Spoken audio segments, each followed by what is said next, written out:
El PSC es muy inteligente a la hora de comprender las divisiones de la sociedad estadounidense y sabe cómo atacar a ambos lados. En este episodio me siento con Chris Chappell y Shelly Zhang, creadores del popular canal de YouTube China Uncensored. Los chinos viven en medio de esta propaganda. Viven y respiran esta propaganda todos los días. Han estado cubriendo los esfuerzos de propaganda del Partido Comunista Chino y la guerra narrativa durante más de una década. Hay muchas cosas que Estados Unidos puede hacer para desafiar al Partido Comunista Chino. La idea de que no podemos hacerlo porque no queremos arriesgarnos a una guerra nuclear o cualquier otro tipo de... quieren asustar. Hay muchas cosas que Estados Unidos puede hacer, especialmente ahora que China tiene problemas sin precedentes en este momento. Esto es American Thought Leaders y soy Jan Jekielek. Chris Chappell, Shelly Zhang, un placer tenerles en American Thought Leaders. Es genial estar aquí. Sí, definitivamente. He estado viendo China Uncensored durante años, y no pude evitar notar que Scarborough Shoal, o toda esta región alrededor de Filipinas, donde el Partido Comunista Chino ha estado operando de todo tipo de formas interesantes, está nuevamente en las noticias. Y no pude evitar recordar que ustedes hicieron un viaje allí. Contadme sobre eso. Sí, esto fue en 2016, ¿verdad? Sí, alquilamos un barco pesquero filipino, uno que había sido embestido o atacado con un cañón de agua. Nos embistió la Guardia Costera China, pero en ese momento no lo sabíamos. No lo supimos hasta que estuvimos en el agua. Well, we finally made it to the Scarborough Shoal. It used to be that Filipino, Malaysian, Vietnamese fishermen would all come and fish in these waters. They would even eat together on the shoal. But in 2012, China asserted its claim and all that stopped. Sí, nos subimos a este barco durante 3 días en mar abierto para llegar a Scarborough Shoal. Y cuando llegamos, estaba la Guardia Costera China a lo lejos. Esto fue en un período en el que hubo un poco de calma en las tensiones. Así que nos sentimos un poco más seguros, supongo, excepto que nuestro productor era Matt. Tiene el pelo rubio brillante, así que tuvimos que ponerle una capucha para que no lo vieran. Llevamos cigarrillos y alcohol para sobornar a la Guardia Costera China si teníamos que hacerlo. En caso de que nos encontráramos con ellos. Quiero decir, ahora pienso... ¿En qué estábamos pensando? Fue una idea muy estúpida y peligrosa, pero la conclusión fue que llegamos al banco de arena, que está sumergido. El banco de arena está sumergido, así que estábamos como a la altura del pecho en el agua. Y luego planté la bandera de China Uncensored en el banco de arena Scarborough, así que esto es lo que los medios constantemente pasan por alto, que el banco de arena Scarborough en realidad me pertenece. We can only see part of the shoal, but as far as I'm concerned, this territorial dispute is over. Solid rock. Yes!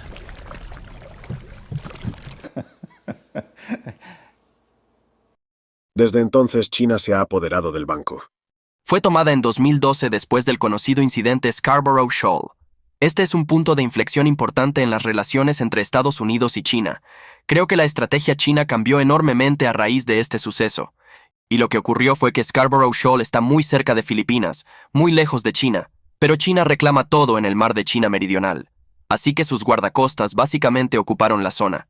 La Guardia Costera de Filipinas llegó y parecía que iba a haber algún tipo de confrontación. Así que los Estados Unidos bajo la administración de Obama, fue Kirk Campbell, ¿verdad? Decidió entrar allí y negociar.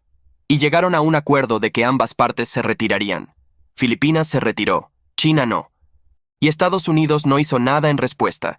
Les dejaron tenerlo, y básicamente han tenido el control hasta el día de hoy. Lo usaban como una especie de cebo. Entonces, si el gobierno filipino estaba cooperando con el Partido Comunista Chino en ese momento, entonces dejarían entrar a los pescadores. Si el Partido Comunista Chino estaba molesto con el gobierno filipino, lo bloquearían de nuevo, así que esa es la situación en la que ha estado ahora. Todavía no han empezado a construir una isla allí. Pero el actual gobierno de Filipinas está desafiando aún más las afirmaciones del PSC, así que ahora se ve mucha más confrontación, muchos más filipinos contraatacando de diferentes maneras, tratando de abastecer barcos y cosas en estos bajíos, Scarborough Shoals, Sabina Shoal, luchando contra las narrativas del PSC y diciendo, bueno, el PSC no reclama estas áreas. Estos lugares se encuentran dentro de las zonas económicas exclusivas de Filipinas. Deberíamos ser capaces de ir allí. Y creo que esos mensajes realmente han sacudido al PSC. Lo que hizo el incidente de Scarborough Shoal fue mostrarle al PSC que si ellos presionan, Estados Unidos no retrocederá. Y a partir de ese incidente que viste, fue cuando comenzaron a aumentar la construcción de islas en el mar de China Meridional, con las que nuevamente Xi Jinping y Obama se reunieron. Llegaron a acuerdos. Xi Jinping lo ignoró. Siguieron construyendo las islas. Militarizaron las islas. Ese fue realmente el momento en el que creo que cambió por completo el cálculo de Pekín con cuánto podrían salirse con la suya. Hablemos un poco sobre China Uncensored. Hasta donde sé, llevan ya 12 años aquí, es increíble cómo pasa el tiempo. Contadme cuál es la idea detrás del programa, especialmente para que nuestra audiencia lo entienda bien. Claro, empezamos en 2012, que era un panorama político muy diferente en ese momento. La gente todavía pensaba en China recién salida de los Juegos Olímpicos de Pekín 2008, esa maravillosa ceremonia de apertura. Oh, fue tan interesante. Fue fantástico. La gente tenía una visión muy sesgada de China y del PSC. Cuentas la historia de cómo la gente que conocías pensaba, es una democracia, ¿verdad? Trabajé con personas que pensaban eso, estadounidenses bien educados que creían que China era una democracia, ¿verdad? Porque tienen un presidente. Había muchas cosas que se desconocían, y creo que la gente tampoco había percibido realmente lo que estaban haciendo geopolíticamente ni cuán agresivos se volverían. Así que, durante mucho tiempo, se sintió como si fuéramos una Cassandra gritando al vacío. El objetivo del programa era ayudar a los estadounidenses a ver al Partido Comunista Chino por lo que era. Y lo del presidente es un gran ejemplo de guerra narrativa que, como en los medios de comunicación en inglés, lo llaman presidente Xi Jinping. Específicamente la gente en Estados Unidos que escucha eso piensa, presidente, alguien votó por él, ¿verdad? Sí, es cierto que en chino, el término que usan para el líder de China no es el mismo que usan para presidente de países elegidos democráticamente. Realmente gastan una cantidad desmesurada de esfuerzo.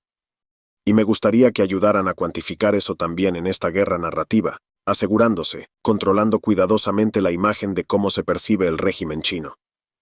Parece haber una fijación inusual aquí que va más allá incluso de nuestro trabajo más importante, no sé, el de algunos de nuestros más ilustres empresas de relaciones públicas. Sí, el Partido Comunista Chino ve a Estados Unidos como su mayor amenaza, su mayor enemigo. Y por eso pone mucho esfuerzo en dar forma a la forma en que los estadounidenses piensan sobre el Partido Comunista Chino. Lo principal que quieren que los estadounidenses piensen es que China, el Partido Comunista Chino, no es una amenaza. Son muy buenos en lo que sucedió con la Unión Soviética durante la Guerra Fría. Y ellos son muy parecidos. Nosotros en el mundo para ser para su beneficio. Y luego pueden usar eso como parte de sus operaciones de influencia cuando hablan con empresarios estadounidenses, políticos estadounidenses, incluso personas influyentes en las redes sociales tomarán estos mensajes de la guerra narrativa del PSC y los repetirán como loros sin siquiera darse cuenta de que lo están haciendo. ¿Qué fue lo que vimos hoy? Había un streamer de Twitch. Sí, era un gran jugador y comentarista político para la audiencia de la generación Z. Y él estaba hablando de cómo China tenía motivos para apoderarse del Tíbet porque el Tíbet tenía esclavos y China los liberó de esta servidumbre feudal. Y esto es el 100%. Propaganda del PSC. Sí, esto es propaganda del PSC. Algo más salta a la mente. Hubo un ministro de Relaciones Exteriores, portavoz del Ministerio de Relaciones Exteriores de China, que está criticando a Estados Unidos por las perspectivas de tal vez cerrar TikTok. Está diciendo que tiene que haber una especie de apertura de los mercados. Y esto parece tan surrealista. ¿Cómo se explica eso? TikTok es un gran ejemplo de la guerra narrativa del PSC porque ha sido muy eficaz. Lo describen como el gobierno de Estados Unidos interfiriendo en el libre mercado o tratando de censurar la libertad de expresión, lo cual es ridículo porque es el Partido Comunista Chino. No tienen un mercado libre en China, han prohibido todas las redes sociales occidentales en China. Pero esto ha sido muy efectivo para conseguir que ciertas partes de la población de Estados Unidos diga, no me gusta tanto el gobierno de Estados Unidos, a lo mejor están censurando, tal vez el PSC tenga la razón. Sí, creo que es un buen ejemplo de cómo el PSC puede secuestrar cosas como la libertad de expresión y usarla para argumentar que por eso se debería permitir que TikTok opere libremente y transmita propaganda china a los teléfonos estadounidenses, ¿verdad? porque si no permites eso, eso no es libertad de expresión, pero eso no es realmente el caso. La cuestión es que TikTok es un arma del PSC, diseñada para moldear la forma de pensar de los estadounidenses, así como para robar una enorme cantidad de datos personales de estadounidenses individuales. Y la prohibición, la idea de la prohibición es un poco ridícula, porque es como si la empresa china que posee y controla TikTok solo tiene que renunciar al control, y luego TikTok sería permitido. Pero el Partido Comunista Chino no quiere renunciar al control, sobre todo porque si lo hicieran, entonces cualquier empresa estadounidense que lo comprara tendría acceso al interior de TikTok, al algoritmo, y realmente llegaría a ver lo que realmente estaba pasando detrás de bambalinas. El PSC comprende muy bien las divisiones en la sociedad estadounidense y sabe cómo dirigirse a ambos lados. Por ejemplo, recientemente hablamos con Lord Chris Patten, el último gobernador británico de Hong Kong, y él comentó que una de las narrativas del PSC sobre Hong Kong es algo como, ha sido ocupado por las potencias coloniales británicas, usando una ideología izquierdista. Pero en realidad, dijo, las únicas personas que ocupaban esa zona eran aquellas que huían de China y de su comunismo. Así, el PSC utiliza ese lenguaje para ocultar la realidad de las cosas. Otro ejemplo es la teoría de que China se sustenta en esta campaña de propaganda. Todos estos comentaristas conservadores, como el PSC, publicarán un video de niños en China. Niños pequeños en el jardín de infantes, jugando con ametralladoras o lanzacohetes falsos, haciendo este entrenamiento militar. Y estos comentaristas conservadores de Estados Unidos dirán, sí, está basado en China. No están imponiendo la ideología woke a los niños. Y date cuenta de que la militarización de los niños es una locura. Como si los hiciera reaccionar contra este otro extremo ideológico por este otro. Otro gran ejemplo es el de los videojuegos. China acaba de sacar un juego llamado Black Myth Wukong, que es uno de los más populares. Lo critiqué porque tiene vínculos con Tencent, que es básicamente una empresa china con muchas conexiones con el PSC. No queremos que China controle las industrias de videojuegos estadounidenses. Pero la respuesta fue algo así como, estoy harto de jugar a estos juegos occidentales progresistas con ideología progresista. Me quedo con este juego chino. Está basado en... Porque dijeron en el juego que no iban a hacerlo. No quieren que hables de feminismo. Sí, dijeron que no querían que hablaras de feminismo, y luego fue como también cualquier cosa sobre la política china, COVID, etcétera, etcétera. el gobierno chino. Pero porque dijeron feminismo primero, de repente atrajo a un grupo político en los Estados Unidos, que estaban hartos del feminismo. Sí, y luego encubre el hecho de que el Partido Comunista Chino está muy involucrado en la financiación ESG, que está impulsando mucha de esta ideología progresista. De modo que China controla ambos lados de esto y realmente sabe cómo enfrentar a los estadounidenses entre sí. Así que estamos luchando entre nosotros en lugar de darnos cuenta de quién es nuestro verdadero enemigo, el Partido Comunista Chino. Sigo pensando en el término zona gris. En el mar de China Meridional hay mucha actividad cinética, no muy limitada. Algunas de ellas se están acercando mucho a la cinética y la gente se pregunta, pero mientras se mantenga en la llamada zona gris, nadie quiere realmente adoptar una posición demasiado seria. Correcto. Y parece que este término también encaja en todo lo que acabas de describir. Es como si siempre hubiera una especie de complot, un cierto nivel de negación plausible de que existe un objetivo militar, de que existe un objetivo estratégico específico. Bueno, dime qué pensáis al respecto. Así que este es uno de los mayores fallos de la política estadounidense hacia China. Tenemos la idea de que la guerra es la guerra, y luego está todo lo demás. Y por eso podemos hacer negocios con China. Pero el Partido Comunista Chino, como régimen marxista-leninista, no ve las cosas así. No son simplemente un reflejo de nosotros. Ven a Estados Unidos como una amenaza ideológica que tiene que ser destruida. Y por eso usarán cualquier medio para lograrlo. No se trata solo de luchar sobre el terreno. Para ellos la guerra es cualquier cosa. Puede ser una guerra legal, una guerra económica, una guerra política, una guerra narrativa. Por eso tienen un objetivo en mente, que es derrotar a los Estados Unidos. Pero los estadounidenses y los políticos estadounidenses durante décadas, republicanos y demócratas, no lo han visto de esa manera. Simplemente piensan que este es otro país con el que podemos hacer negocios. Podemos ser socios o tal vez competidores, pero no somos enemigos. Sí, y creo que eso es lo que pasa con Chris. Tienes razón en lo que dices sobre esa dicotomía, ¿no? Sobre la guerra, no sobre la guerra. Y creo que lo que pasa con la guerra en la zona gris es que estas tácticas de la zona gris no se detienen en el gris claro de la zona gris, ¿no? Siguen presionando y presionando. Mientras consideren que están en esta zona gris, seguirán presionando y presionando hacia esa línea para ver dónde está esa línea. Y cuanto más no haya respuesta a eso o más se salgan con la suya, entonces eso simplemente amplía su capacidad de hacer este tipo de cosas diferentes para bloquear Taiwán, para, digamos, desafiar a Filipinas y el mar de China Meridional, todas estas cosas, porque existe un miedo a una reacción exagerada como en el lado occidental. Básicamente, el PCC nos ha entrenado para reaccionar de esa manera con su guerra narrativa. Si alguna vez miras algo que sucede con Taiwán, Estados Unidos vendiendo equipo militar a Taiwán o apoyando a Taiwán de cualquier manera, los titulares en los medios estadounidenses siempre son como Estados Unidos, y Taiwán hacen tal y tal cosa para enojar a China. El titular siempre dice que no quieres enojar a China. Es como algo amenazante. No queremos desencadenar una guerra accidental con China. Sí. Creo que sí, pero creo que es el resultado del mensaje que el PCC ha creado a lo largo de los años de que deberíamos tener miedo de enfadar a China, ¿no? Por eso es un problema. No es bueno hacer estas cosas porque podrían enfadar a China. Tienen la amenaza de una guerra real o una guerra cinética sobre nosotros. Por eso no nos damos cuenta de que TikTok es un arma. No es una plataforma de redes sociales. Es un arma. ¿Puedes cuantificarme, darme una idea de la escala o el esfuerzo que el régimen chino pone en este componente de guerra narrativa de su, llamémoslo, enfoque de guerra total? Permítanme darles una idea general para mostrar el éxito de esto, al menos en la comunidad empresarial. Entonces sucedió el COVID. El Partido Comunista Chino pasó el primer mes o dos ocultándolo específicamente para poder comprar EPI en Estados Unidos, almacenarlos. Cerraron los vuelos nacionales desde Wuhan, mantuvieron los vuelos internacionales desde Wuhan. Querían propagarlo por todo el mundo. La pandemia de COVID es completamente culpa del Partido Comunista Chino. Unos años después, Xi Jinping fue a San Francisco para la APEC. La ciudad se limpió por completo, se deshizo de todas las personas sin hogar solo para que viniera este dictador comunista, y los líderes empresariales estadounidenses le dieron una ovación de pie. Solo unos años después, usaron la pandemia de COVID contra nosotros.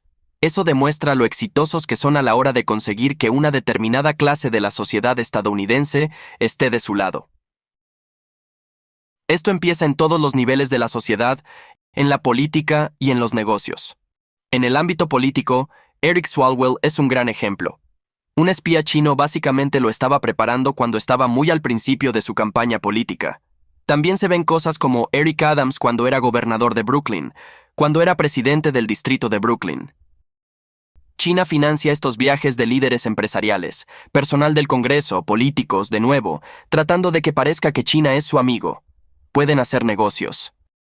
Quiero decir, creo que hace unos años se supo que China estaba gastando algo así como $8,000 millones en esfuerzos de medios estatales en el extranjero, pero creo que eso es solo una gota en el océano cuando se habla de guerra narrativa. No se trata solo de lo que sale a través de los medios estatales oficiales y cómo intentaron usarlo para influir en los medios estadounidenses o en los medios de diferentes países, sino también de estas cosas de las que habla Chris. Como cómo cuantificas estos viajes de negocios o estos viajes de amistad a China de políticos estadounidenses donde luego se alimentan de estas narrativas. Acuerdos de ciudades hermanas. Es un fenómeno generalizado en todos los aspectos de la labor del PCC en el mundo entero. Por eso es difícil decir si están gastando tanto dinero en ello o no, porque es parte de todo lo que hacen. Básicamente lo que quiero decir es que estás diciendo que es una especie de... Está un poco integrado como parte de cada actividad internacional porque es una clave, como si fuera una directiva estratégica clave desde lo más alto. Sí, creo que la gente se refiere a las 3 guerras mencionadas en el libro que escribió o en esos planes del PLA chino. Una de ellas, esencialmente, es una guerra narrativa. La llaman de otra forma, pero también puede entenderse como guerra de opinión pública, guerra de información, todo eso. Se trata de controlar no solo la información, sino también la percepción de la información. Muy posmoderno. No hay verdades universales, solo hay diferentes perspectivas y quien tenga más fuerza podrá transmitir su mensaje. Recuerdo cuando se creó Epoch Times a principios de los años 2000. La distancia entre lo que la gente entendía que era la realidad de la China comunista y la realidad de la China comunista que yo conocía al estar del lado de los derechos humanos era tan grande que era casi como si la gente pensara que estabas loco. Dices, oye, no tengo ningún tema del que hablar, ¿verdad? Es salvaje. Sí, quiero decir, para ser justos, ha cambiado bastante significativamente, Sí, especialmente en los últimos años. pero sí, solo había este fenómeno. La masacre de la Plaza Tiananmen ocurrió. Ese mes, George Bush padre envió una delegación secreta a Pekín para asegurar al Partido Comunista Chino que no dañaría las relaciones entre Estados Unidos y China. El mismo mes en que el PSC masacró a 10.000 estudiantes en Pekín. Durante años tuvimos expertos, políticos de alto nivel que nos decían que si hacíamos negocios con China, los reformaría, se convertirían en una democracia, ayudaría al gobierno de Estados Unidos. Incluso cuando las ciudades de todo Estados Unidos estaban siendo destruidas porque enviábamos toda nuestra producción a China, teníamos expertos que decían, esto es bueno, esto sigue siendo bueno, miren cuánto ha aumentado nuestro PIB. Mientras tanto, los estadounidenses luchan para llegar a fin de mes. Pero escuchamos a estos expertos que tienen quién sabe qué relación con China y que impulsan esta narrativa de que, sí, tenemos que participar. Y creo que hace unos años hablamos con Alex Joske, que escribió un libro sobre operaciones de influencia, y habló de cómo este tipo de narrativa, la idea de que China se reformaría democráticamente si hubiera una reforma económica, surgió del PSC, donde tenían este mensaje que se difundía a través de canales que no eran canales oficiales. Pero era como si un funcionario estadounidense conociera a empresarios chinos que están conectados con el PSC. O incluso a funcionarios chinos, funcionarios de nivel inferior o personas que tal vez estén en el mundo académico y les dijeran como si fuera de forma discreta, que eran como, oh, bueno, esto es lo que tenemos que decir oficialmente. Oficialmente tenemos que decir que somos el Partido Comunista, que no cambiaremos ni nos reformaremos, pero sabes que en realidad, en secreto, sabes que queremos hacer estas cosas, como si tuviéramos más relaciones económicas con ustedes. Eso solo puede ser mejor para nosotros. Es realmente insidioso como estos funcionarios dicen cosas como, usted realmente entiende a China. Es muy inteligente, no como los demás. Es una persona sensata y sabe que no debe presionar demasiado. Estamos del mismo lado, pero si insiste demasiado, los extremistas de izquierda en el partido se activarán. Y no podremos manejar eso, así que mejor no presione demasiado. No presiones públicamente. Es como que la gente siente que es especial. Sienten que tienen una visión real desde dentro de cómo el PSC piensa, no lo que tenían que decir públicamente. Pero en realidad, esto fue parte de sus operaciones de influencia como parte de su guerra narrativa para tratar de hacer creer a todos estos funcionarios estadounidenses que eso es lo que pasaría si simplemente hiciéramos más negocios con ellos. Éramos unos tontos. Hace poco, 2 funcionarios de las Islas Salomón, Daniel Suidani y Celsus Celsis Tlifilu, estuvieron en el programa a principios de 2023, en parte gracias a sus esfuerzos de recaudación de fondos para traerlos a Estados Unidos para que contaran su historia, ¿no? Cuénteme un poco, ¿cómo están las cosas ahora? Bueno, para relacionar esto con toda la influencia del PSC, hicimos esa campaña de recaudación de fondos para poder traerlos a Washington, D.C., para advertir a los políticos estadounidenses sobre esto. También para aumentar su perfil para que no los arrestaran inmediatamente cuando regresaran. Desafortunadamente lo hicieron. Tal vez explicar brevemente lo que pasó. Sí, las Islas Salomón son un lugar estratégico muy importante en el Pacífico. Allí se libraron importantes batallas de la Segunda Guerra Mundial, y la República Popular de China se convirtió en un gobierno legítimo de China. Y cambiaron eso en los últimos años para reconocer a la República Popular de China. Y esto se debió a que la presidenta, la primera ministra en ese momento, Mei, estaba recibiendo mucho dinero y muchas conexiones cercanas con el Partido Comunista Chino. Ahora bien, la provincia más poblada de las Islas Salomón, la provincia de Malaita, estaba dirigida por un tipo llamado Daniel Seidani, un cristiano devoto. Vio lo que el Partido Comunista Chino estaba haciendo con su hogar. Los chinos estaban llegando, este es su modus operandi en todas partes. Extraen recursos, no proporcionan mucho a los locales. Pueden construir un hospital, pero extraen la riqueza de toda la nación. Él y él se opusieron al cambio, como lo llamaban. En última instancia, el primer ministro y el Partido Comunista Chino se pusieron duros en su contra. Le negaron el tratamiento médico que podría haberle salvado la vida. Tuvo que viajar a Taiwán, gracias al apoyo de Taiwán, para que le trataran sus problemas médicos. Luego lo echaron de su puesto de primer ministro, y los medios de comunicación intentaron retratar básicamente como un revolucionario alborotador que necesitaba estar en la cárcel, así que parecía que iba a terminar tras las rejas. Y fue entonces cuando comenzamos la campaña para llevarlo a Washington, esta campaña de recaudación de fondos. En un día, logramos recaudar $27,000 para sus gastos de viaje y honorarios legales, porque tuvo que defenderse en las Islas Salomón. Estábamos usando GoFundMe. No querían entregarnos el dinero. Y esto fue un verdadero problema porque estaban aquí. En ese momento tuvimos que pagar las cosas de nuestro bolsillo. Simplemente no nos entregaron el dinero hasta que les dijimos que íbamos a testificar ante el Congreso sobre lo que estaba sucediendo y que tendríamos que mencionar que estaban reteniendo los fondos, y luego nos entregaron los fondos después de eso. Y nunca más usamos GoFundMe. Así que, lamentablemente, ahora lo último que hicieron fueron Daniel Sidan y Celsus Talfilou, que también estaban allí. También lo trajimos. Era un asesor. Han sido arrestados. Están en libertad bajo fianza. Pero parece que se abstuvieron de perseguirlos porque había esa atención inicial de los medios y la atención política sobre ellos. Ahora, un año o dos después, creo que esperan que esa atención haya cambiado, especialmente con todo lo que está sucediendo en los Estados Unidos en este momento, por lo que una vez más corren el peligro de ser perseguidos. Y este es un tema realmente importante porque este es un caso en el que todo lo que tiene que hacer el PSC es pagar a ciertas personas adecuadas en el gobierno en todo el mundo y en países de todo el mundo. Y luego pueden tomar el control. Este es un ejemplo de unas pocas personas que se defienden. Y si el PSC es capaz de aplastarlo, si es capaz de aplastar a Daniel Sedani, eso envía un mensaje a los países de todo el mundo, a las personas de todo el mundo que se enfrentarían al Partido Comunista Chino. Nadie va a venir a salvarlos. Estados Unidos no te protegerá. ¿Por qué arriesgar tu vida, tu familia, solo para enfrentarte al Partido Comunista Chino? Esto es realmente como la Zona Cero. Fue un lugar importante en la Segunda Guerra Mundial. Ahora es un campo de batalla importante en la Segunda Guerra Fría, como quieras llamarlo, pero esta es una guerra contra el Partido Comunista Chino. Así que lo que le ocurra a Suidoni es increíblemente importante. Bueno, algunas de las historias que estoy escuchando son que la proliferación nuclear china ha estado avanzando a toda velocidad de una manera que ha sido subestimada por la inteligencia occidental. No solo en el ámbito nuclear, quiero decir, el crecimiento militar, la construcción de barcos, quiero decir, todo tipo de áreas han sido enormes. Xi Jinping, nuevamente, recientemente habló abiertamente sobre preparar al país para la guerra, apareciendo con uniformes de camuflaje y todo lo demás. Parece una amenaza significativa. ¿Por qué arriesgarse? ¿Por qué arriesgarse a una guerra? Esa es una narrativa poderosa que están impulsando. Quiero decir, en primer lugar, Xi Jinping ha estado apareciendo en uniforme militar y diciendo que nos preparemos para la guerra desde que llegó al poder en 2013. Eso sucede todo el tiempo. Hay una acumulación militar sin precedentes en China que no debe ser desestimada. Sé que algunas personas piensan, todo está hecho en China.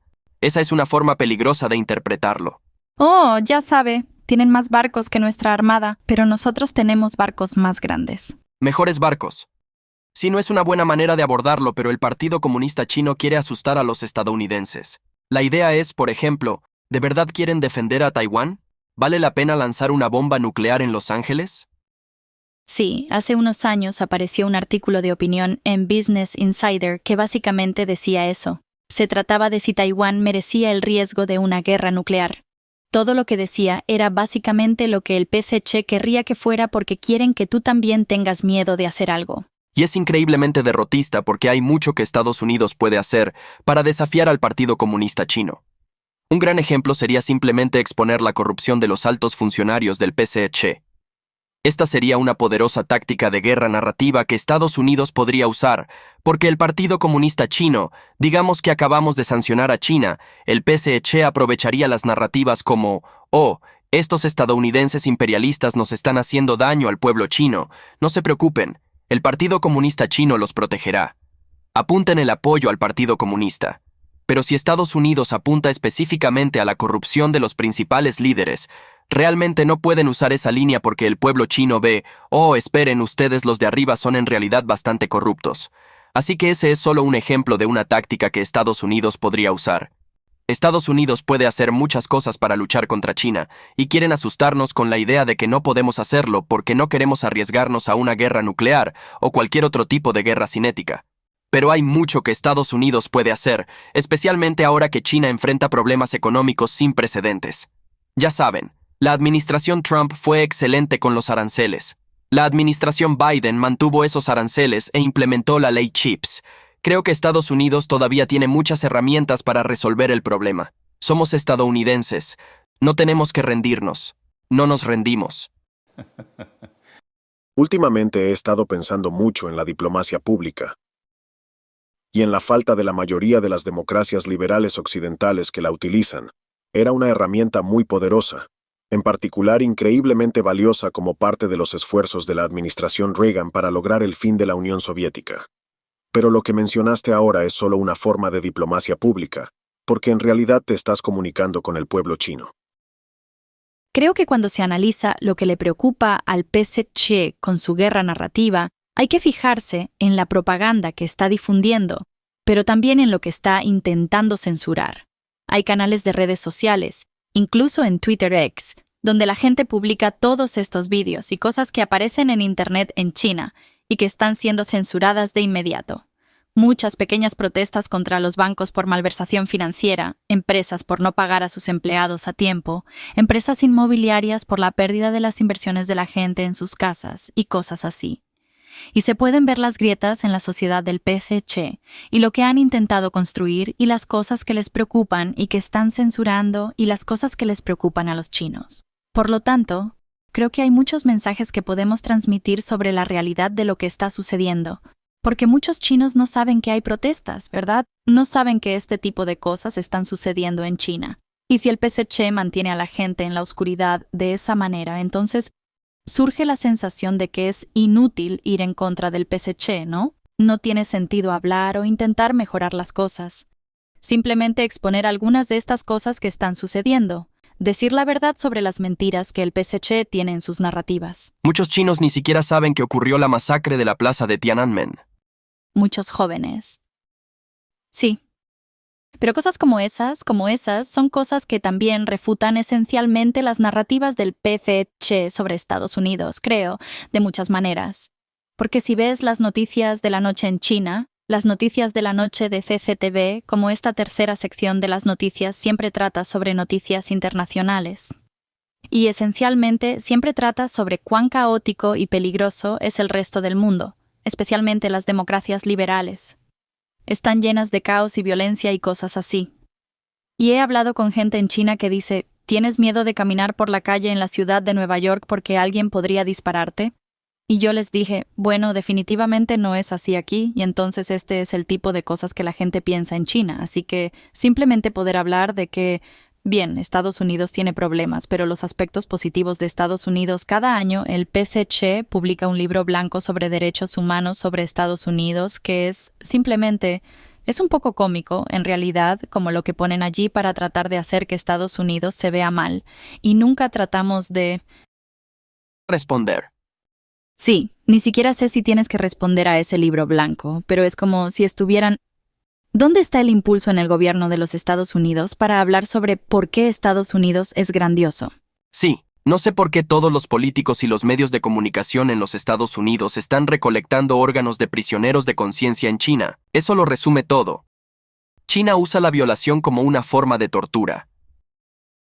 Ese es un mensaje que debe difundirse. La otra cara de lo que dice Shelley es que no solo es un mensaje para el pueblo chino, sino también para el pueblo estadounidense. Así que los estadounidenses conocen la realidad de la vida bajo el comunismo en China, y también lo mismo sobre los Estados Unidos tiene sus problemas, pero los Estados Unidos y el Partido Comunista Chino no son males equivalentes. Eso es algo que mucha gente cree. Mucha gente cree que los Estados Unidos son en realidad peores. Los Estados Unidos no usan la violación como una forma de tortura. No estamos recolectando los órganos de prisioneros de conciencia.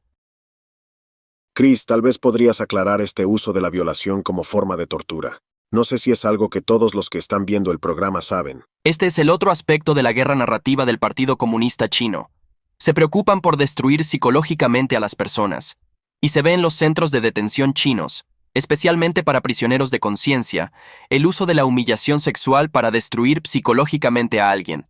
El activista de derechos humanos chino, Gao Zisheng, que Dios sabe si está vivo, sigue desapareciendo en cualquier agujero en el que lo meten en China. Documentó a muchos practicantes de Falun Gong en China, contando historias de increíbles abusos sexuales, picanas eléctricas introducidas en sus genitales, mujeres desnudas y arrojadas a una celda de prisión con un grupo de hombres para ser violadas en grupo. Esto es parte de cómo torturan a las personas, para destruirlas, para hacer que sean moldeables y maleables. Esta es una táctica estándar para ellos. Creo que cuando se hizo más evidente lo que les estaba sucediendo a los uigures, hubo personas que testificaron ante el Congreso incluso sobre mujeres que eran violadas en estos campos de formación profesional, centros de detención, cosas así. Sistemáticamente, no era solo, ya sabes, Algún guardia abusando de su posición. esto fue tolerado y perpetrado en todo el sistema. Sí, especialmente en el caso de Falun Gong, ya lo sé. Tienen reuniones y expertos sobre cómo quebrantar a los practicantes de Falun Gong, así que son tácticas que han desarrollado y perfeccionado específicamente para su uso. De nuevo, no se trata simplemente de un guardia de prisión que hace... Abusar de un criado, sí. Sí, esta es la práctica. Y por eso creo que esta es una guerra narrativa muy poderosa. Si todo el mundo entiende que China utiliza la violación como tortura, entonces, cuando alguien como John Kerry aparece y dice, bueno, ya saben, tenemos que trabajar con China en el cambio climático. China utiliza la violación como una forma de tortura. ¿Vamos a trabajar con ellos? ¿Son un competidor confiable u otra nación? No.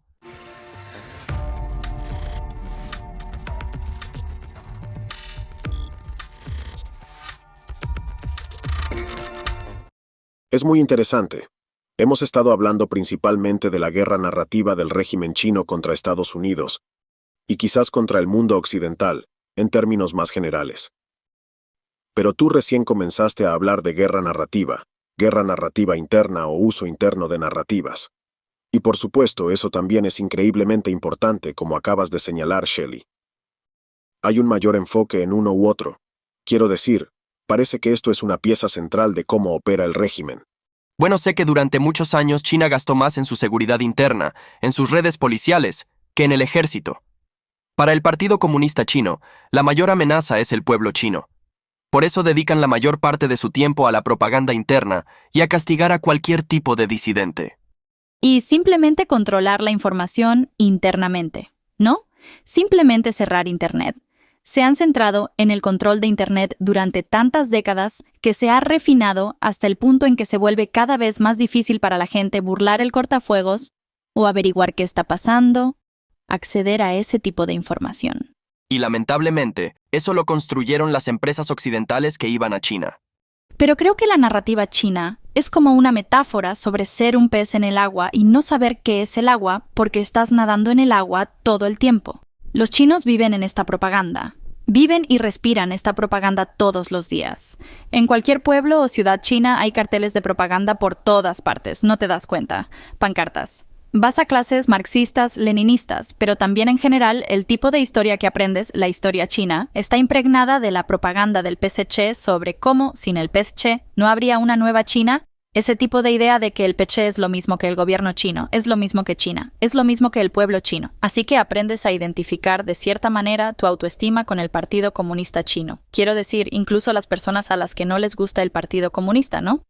Pueden enojarse con bastante facilidad si sienten que se está criticando a China, que en realidad es el Partido Comunista Chino el que está siendo criticado por el gobierno chino. Pero se vuelven sensibles a estas cosas. Como probablemente un buen ejemplo es lo que sucede con el PSC ha estado hablando durante años sobre los japoneses. Japón, utilizando a Japón debido a lo que sucedió en la Segunda Guerra Mundial, cuando Japón invadió China, que fue muy horrible, hicieron muchas cosas horribles en China. Pero Europa en Alemania, como todo el mundo ha tratado de sanar y seguir adelante con eso, pero el PSC nunca dejará que el pueblo chino perdone a Japón porque pueden usar eso para propaganda. Cuando eres un niño, ves películas que tratan sobre los japoneses invadiendo China durante la Segunda Guerra Mundial. Hace unos meses se hizo viral un vídeo en el que se veía a un niño de primer grado haciendo un dibujo y escribiendo «Me encantan los japoneses» en el dibujo, y el profesor grabó un vídeo en el que se le ve golpeando la mano al niño con una regla por escribir «Me encantan los japoneses» y él decía «Mira lo que escribieron los demás niños». Y todo lo demás era como si todos los demás niños hubieran escrito cosas muy patrióticas sobre amar a China. Entonces él decía, ¿por qué? Escribiste, me encantan los japoneses. El niño no podía dar una respuesta, pero tenía 6 años. Así que el profesor lo castigó y luego se grabó a sí mismo en un vídeo hablando de forma muy patriótica sobre cómo sentía que era su deber como profesor castigar a este niño por decir que amaba a Jeff, ni siquiera al gobierno de Japón o lo que sea. amar a los japoneses se considera incorrecto. Y decía que tenemos que educar a los jóvenes de hoy y asegurarnos de que entiendan por qué los japoneses son malvados, y no pueden ir por ahí diciendo, amo a los japoneses. Y publicó esto en Internet, y hubo mucha gente que estuvo de acuerdo con él en los comentarios. Quiero decir, definitivamente hubo gente que dijo que no se debería golpear a un niño por esto. Pero había otras personas que eran muy nacionalistas, como, sí, eso es correcto. Debemos enseñarle a la gente que los japoneses son malvados. Y esa es una de esas cosas que es la guerra narrativa. Así que tal vez, hace unos 10 años, hubo protestas antijaponesas donde la gente quemaba autos japoneses y cosas así. Incluso más recientemente, ha habido casos de individuos trastornados que han atacado a estudiantes japoneses en China. Sí, hubo un caso en una escuela japonesa en el que una mujer y su hijo fueron atacados y una mujer china murió al intentar salvarlos. Y ella, en realidad, para darle crédito a quien lo merece, fue presentada como una especie de heroína, al intentar salvar a este niño. Pero hubo otro caso más reciente, una persona japonesa fue apuñalada. Y esto es un resultado. Sí, esto fue el resultado de... De hecho, ha habido muchos ataques con cuchillos en China recientemente, pero ese es un tema diferente. Quiero que me des una idea de cómo están las cosas en realidad, porque por un lado he oído que el PSC ha lavado completamente el cerebro al pueblo chino para que haga algunas de las cosas extremas que estás describiendo como ejemplo, no solo en China, sino en los estadounidenses. Por supuesto, hay una enorme y constante propaganda antiamericana, propaganda antioccidental, colonialismo, lo que sea. Por otro lado, se oye que, bueno, en realidad, el pueblo chino está harto del Partido Comunista Chino. Ya han tenido suficiente de él. Están surgiendo movimientos disidentes por todas partes. Por supuesto, con la economía en una situación difícil, no creo que nadie discuta eso, ni siquiera el PSC en algún nivel, que todo esto está haciendo metástasis ahora de algún modo. ¿Cuál es la realidad? Son visiones muy dispares de lo que está sucediendo allí internamente. Bueno, la realidad es que es muy difícil saber qué era lo que los chinos en China pedían directamente para que Xi Jinping y el Partido Comunista Chino renunciaran. Ese fue un cambio bastante grande. Y lo que vi dentro de China y a nivel internacional fue que muchos chinos pensaban, oh, esto es lo que he estado pensando todo el tiempo. No sabía que alguien más lo estuviera pensando, así que nunca lo dije en voz alta. Y luego estuvieron las protestas del Libro Blanco. Sí, a eso me refiero, a las protestas del Libro Blanco. Pero después de los hechos, muchas de esas personas fueron arrestadas y desaparecieron a manos del Partido Comunista Chino. Así que es muy arriesgado poder decir lo que uno piensa en ese sistema. Por eso es difícil saberlo con certeza, y probablemente haya gente a la que le hayan lavado el cerebro y gente que sepa exactamente lo que está pasando. Quiero decir, creo que sí, ambas cosas son ciertas, ¿no? Porque no se trata de un bloque de personas. Tienes 1.400 millones de personas. Hay mucha gente que tiene opiniones diferentes sobre diferentes cosas. Y también pueden ver a través de las narrativas del PCC en algunas cosas y ser ciegos a ellas en otras porque es complicado. Ser un ser humano en el mundo de hoy es complicado. Así que no creo que podamos decir con certeza que sea una cosa o la otra.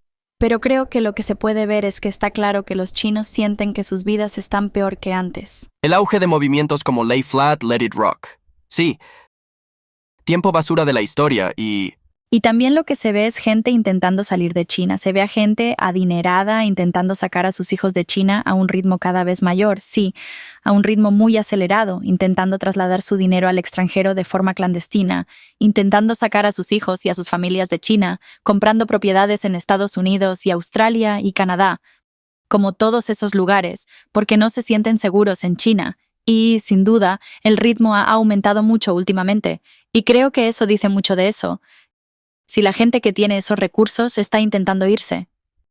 Y también ha habido informes de personas a las que les han confiscado los pasaportes. Y empezamos a ver algunos de estos informes durante el COVID, en los que tal vez a ciertos funcionarios gubernamentales de bajo nivel o a personas se les confiscaban los pasaportes. En las últimas semanas se informó de que a los maestros de una provincia china les estaban quitando el pasaporte para que no pudieran salir del país sin solicitar permiso.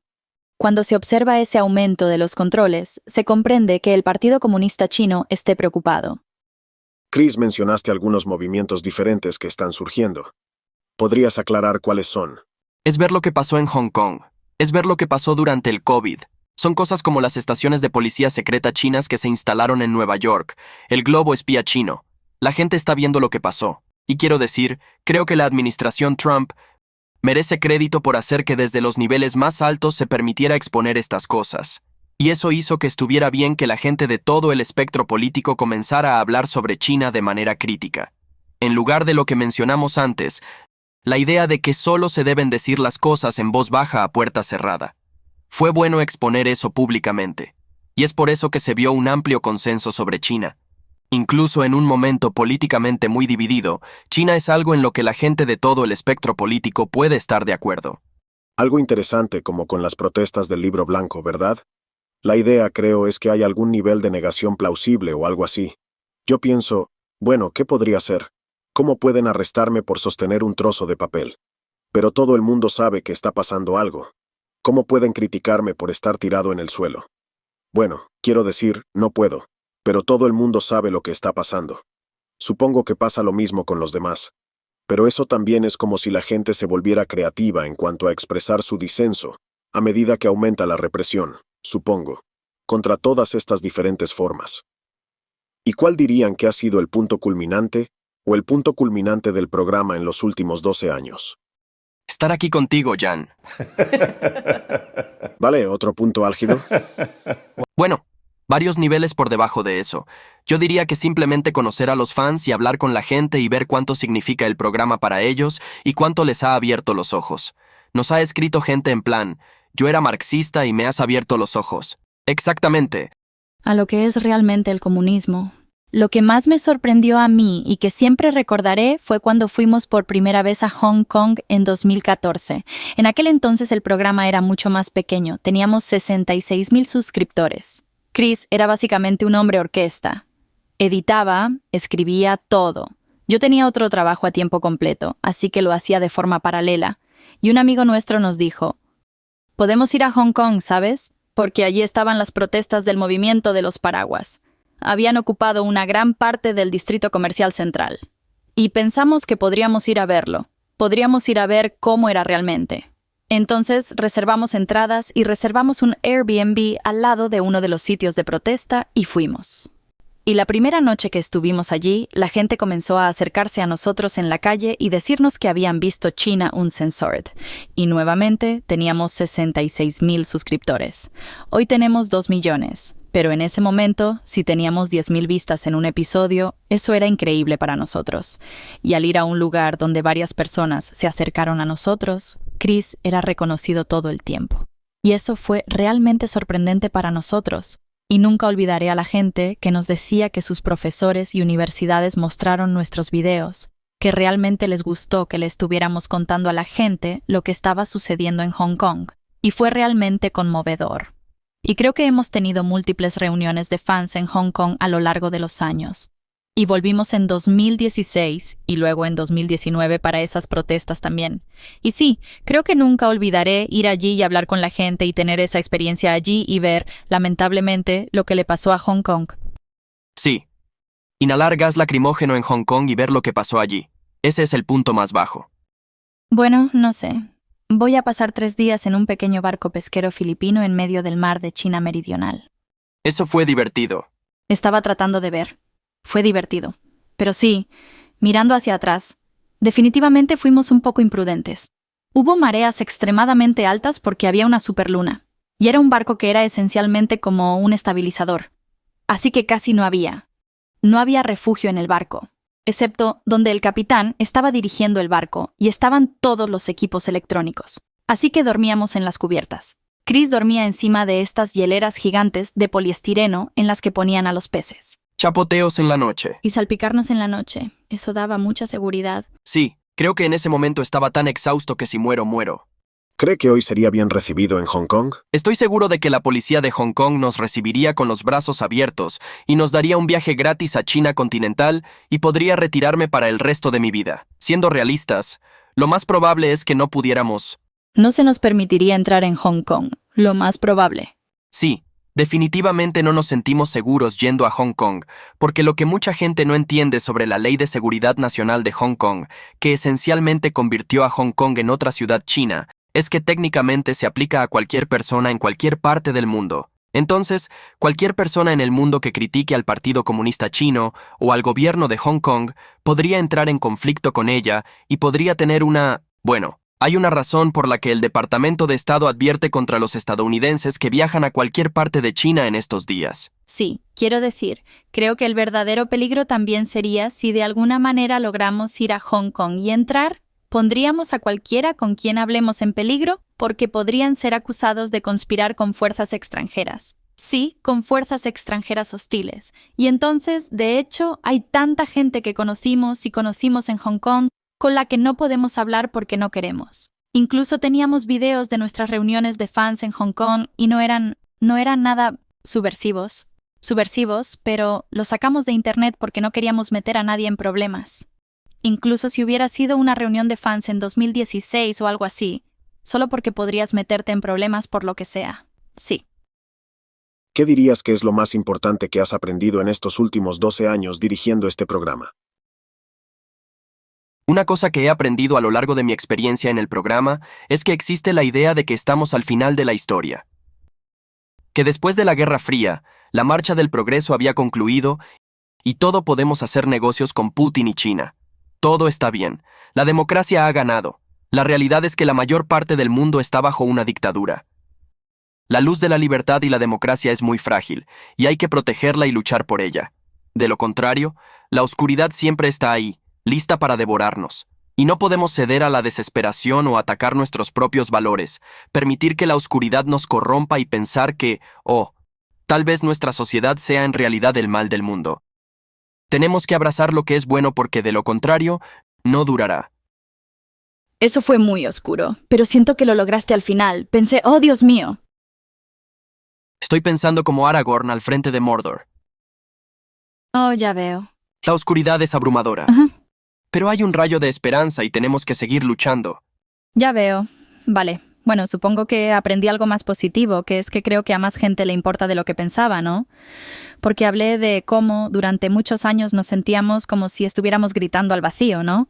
Y a lo largo de los años, conociendo a fans del programa, quiero decir, hemos conocido gente en los lugares más extraños. Conocí a alguien en un sitio arqueológico en Israel que había visto el programa. Sabes, realmente no piensas en el hecho de que tocas a la gente de cierta manera. Y mucha gente ha dicho que ellos realmente aprendieron sobre China de nosotros. Realmente aprendieron sobre el pueblo chino y sienten tanta admiración por ellos y realmente están muy molestos con el Partido Comunista Chino y quieren hacer algo. Creo que esa es la cuestión. A sus hijas de 9 y 12 años les gusta ver nuestro programa con él. Y él decía algo como, ¿sabes? Les preguntaba si habían visto este episodio de China Uncensored, y ellas decían, oh, sí, ya lo vimos a papá, y a mí nos encanta la idea de que este papá vea nuestro programa con sus hijas y que se preocupen por esta parte del mundo que puede parecer lejana, pero creo que eso es algo que realmente he apreciado de hacer este programa durante los últimos 12 años. Una de las razones por las que usamos el humor en nuestro programa es porque realmente hace que las cosas no parezcan tan terribles y oscuras. Hay una especie de desenfado, hay una especie de humor, para que puedas reírte de este régimen autoritario, y lo hace más fácil y más atractivo, creo. ¿Sabes algo que me llama la atención? Hemos hablado mucho sobre la oscuridad que hay en la China comunista en este momento.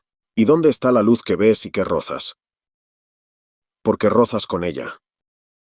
Diría que en el transcurso de los 12 años que llevamos haciendo el programa, hemos visto un cambio tremendo en las actitudes de la gente, no solo hacia el Partido Comunista Chino, sino hacia el comunismo en general. La gente es más consciente de sus males. En realidad, ya no hay gente que diga, oh, China es una democracia, ¿verdad? La gente se está dando cuenta.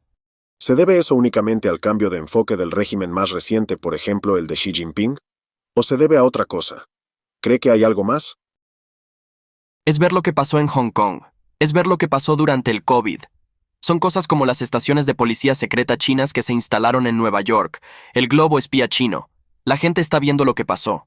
Y quiero decir, creo que la administración Trump merece crédito por hacer que desde los niveles más altos se permitiera exponer estas cosas. Y eso hizo que estuviera bien que la gente de todo el espectro político comenzara a hablar sobre China de manera crítica. En lugar de lo que mencionamos antes, la idea de que solo se deben decir las cosas en voz baja a puerta cerrada. Fue bueno exponer eso públicamente. y es por eso que se vio un amplio consenso sobre China. Incluso en un momento políticamente muy dividido, China es algo en lo que la gente de todo el espectro político puede estar de acuerdo. Y creo que muchas de estas cosas estaban sucediendo antes de que Xi Jinping llegara al poder.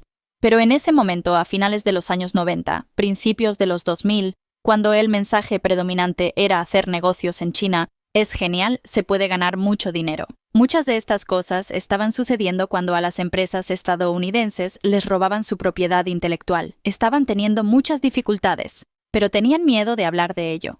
Tal vez les daba vergüenza hablar de ello porque nadie más hablaba de ello. Así que creo que no es que las cosas solo empezaron con Xi Jinping, sino que a medida que las cosas se han deteriorado con el paso de los años y se ha vuelto más visible y correcto decir estas cosas, entonces, como ahora la gente entiende lo que está sucediendo.